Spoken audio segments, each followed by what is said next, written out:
Haleluya. Mungu akubariki sana. Leo mtakatifu tunakualika tufundishe neno lako katika jina la Yesu. Amina. Leo tuko kipengele cha 3 cha Yesu Kristo ni nani? Yesu Kristo ni nuru ya ulimwengu. Yeye alisema hayo maneno yeye mwenyewe katika ile Yohana sura ya 8 mstari wa 12 kwamba mimi ni nuru ya ulimwengu na yote atakayenifuata hata kwenda gizani bali atakuwa na nuru ya uzima. Kwa hiyo utakapomfuata Yesu, utakapompokea Yesu, nuru inaingia ndani yako kwa sababu Yesu ni nuru. Na hii inathibitishwa na yeye mwenyewe Bwana Yesu alipokuwa akiongea na wanafunzi wake, na tunakumbuke kwamba wanafunzi walikuwa ni wengi, sio wale mitume 12 tu. Hapana.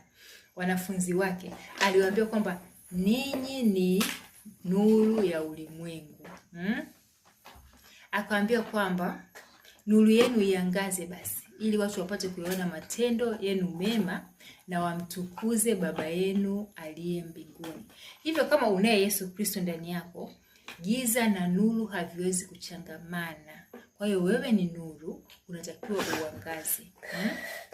Na kama giza la aina yote linakutesa, bado linakusumbua, muitie Yesu basi kumkumbusha kwamba wewe ni nuru.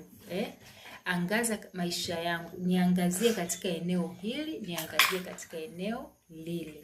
Na Yesu Kristo ataliangalia neno lake ili alitimize. Amina.